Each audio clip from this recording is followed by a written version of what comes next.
Hey guys, welcome to Meals with Maria. It is a snowy morning in New Hampshire, and I figured I would take you guys along on a little meal prep with me. These are some things I've been wanting to make for a while, so I figured why not film it and show you everything that I'm making today. I have some pie crust in the fridge. I've been wanting to make a quiche. I think like making a couple quiches for the week really helped my family, at least. We love it, and I feel like it reheats a lot better than like a breakfast sandwich or something. Not saying I don't pre-make breakfast sandwiches or burritos, but I really think that quiche is the best option for us. So I'm gonna make a couple bacon quiches, I think, and I'm thinking about making some muffins. I don't have blueberries, but I do have apple. I find that I like to make apple cinnamon muffins because that's usually something that we have around. Like I always have apples around, so it's a nice muffin that I can make at any time. And then I'm hoping to make some like holiday pinwheel roll-ups, like with wraps and some cream cheese, and some cornbread muffins with little hot dogs cut up inside of them for the kids for lunch. So let me try and get to it and see what we can get done. So I'm definitely going to try a little bit of a different style today, and we are going to do a relaxing cook with me. So there won't be a lot cut out. I will talk through the recipes with you, but you can just snuggle up with a good drink, or you can bake your cookies, or you can get started on your Christmas stuff and just cook alongside me. So the first thing I'm going to do is make my bacon cheddar quiche. I'm just browning my bacon in a pan over medium-low heat, and I really like to get my bacon nice and crispy. And then I'm going to make our quiches with 4 eggs each, so I'm going to do 8 eggs total, and then 1 cup of milk per quiche, and so that's going to be 2 cups, and I'm going to use almond milk today. I generally use almond milk as a replacement for milk just because we don't like to have that much dairy, but you can use regular milk. I also really like using soy milk for something like this. So I'm just cracking our 8 eggs in here, and then I'm going to mix that with our 2 cups of milk. I'm going to put a little bit of salt and pepper in that and just whisk everything together. Then I'm going to put my store-bought pie crust into the bottom of the pie pans. I do have an excellent recipe for food processor pie crust that I will link below for you. In this case, I was able to get pie crust at Aldi for 99 cents, so it was kind of a no-brainer to make that purchase. And then I'm just going to put the pie crust in the bottom of the pan with 1 cup of shredded cheddar cheese in each quiche, and then half a pound of bacon in each quiche. And then I will pour the egg mixture over the top of both and bake in the oven at 375 degrees for about 45 to 55 minutes. You're going to want to put a toothpick in it when it's ready, just to make sure that there's no egg residue left over and that everything is fully cooked through.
So while those quiches are in the oven, I'm gonna make these little cornbread muffin corn dogs, I guess I'll call them. An amazing subscriber had recommended these on one of my extreme grocery budget challenges, and I've been wanting to make them ever since. I think this is going to be a great lunch for the kids. So I'm just going to use this gluten-free cornbread mix. It happens to be what I have in my house, but you can get cornbread mix from Jiffy for 40 cents. So these can very easily be very, very inexpensive depending on where you shop. I got those hot dogs for 99 cents. So if we're looking at maybe 40 cents and 99 cents and then a little bit of milk, you could do all of these for under $2. So this can be a very budget-friendly lunch. Now I'm actually just going to follow the instructions on the cornbread package. I'm going to put them into little muffin cups, and I'm going to slice up my hot dogs and pop them in the middle. It is that simple. And then I just cook them according to the package, and it turns out perfect.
Alright, so now we have a couple things in the oven, and I'm going to make some roll-ups.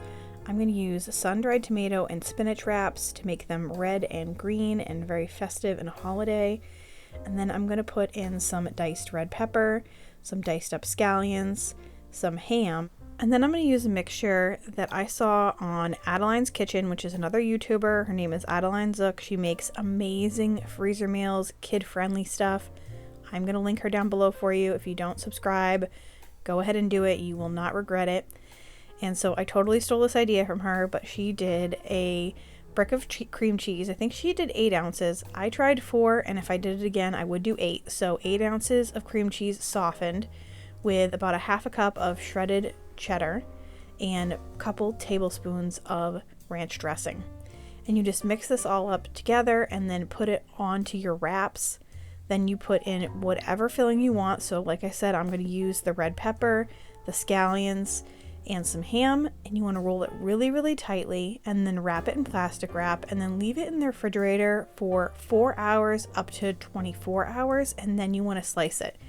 She does recommend to do it overnight. In this case, I just left it in the fridge for a few hours and then sliced them, and they turned out beautiful and were so delicious. But if you're not a ham fan, go ahead and use some turkey or any other thing that you want. You could even use vegan cream cheese, vegan cheddar, and put a bunch of vegetables in here. They really are amazing and kind of forgiving. Like, you can put anything that you are interested into these wraps, and I promise you they will be delicious and they look so festive. And let's not forget to give a shout out to my little helper here. This is Julian. He's 3 years old and he's awesome. He just kind of helped me the whole time here on the counter, and we were having a lot of fun. And what do you know, Tommy, who is also 5, has joined me now.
So now I'm going to make some cinnamon apple muffins, and as I said earlier, cinnamon apple muffins are kind of my favorite thing to make because my son loves apples and cinnamon. I mean, who really doesn't?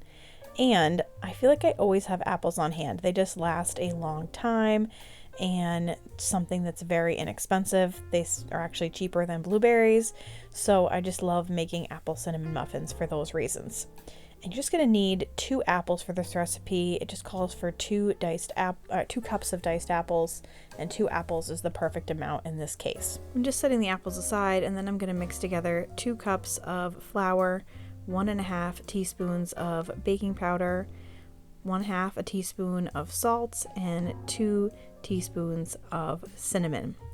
And those are all of your dry ingredients. I'm going to mix those together and then set them aside for later.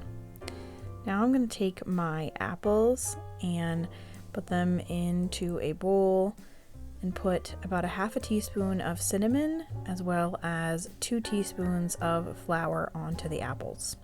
I'm going to set those aside now for later and get out my stand mixer. I'm sure you could use a hand mixer for this as well.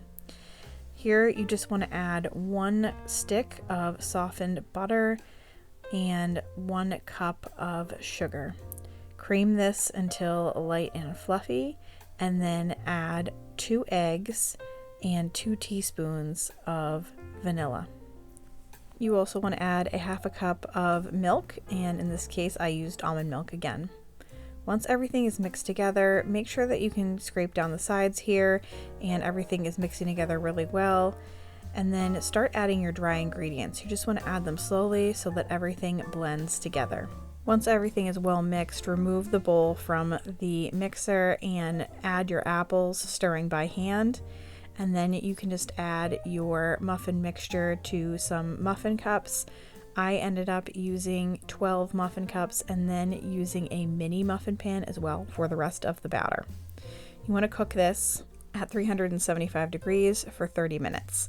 And for the mini muffins, these take significantly less time because they're just so much smaller, and they should only take about 10 minutes. These are some of my kids' absolute favorite muffins, and I really love them too, so it's just a great recipe, and as always, I will link these recipes below for you.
Thank you guys so much for watching this video. If you liked it, definitely give it that thumbs up. And if you want to see more bake with me, cook with me's like this, please comment below and let me know if you enjoy this style of filming. I know it is not my usual style, but I absolutely love doing it cook with me's like this. I do have a few others on my channel, so I will make sure to link those below for you too. If you're new here, I do a lot of budget cooking, extreme grocery budget challenges, and grocery hauls, so please subscribe and hit the notification bell so you don't miss any of the fun. And I'm so happy that you are all here. Thank you so much, and I will see you tomorrow.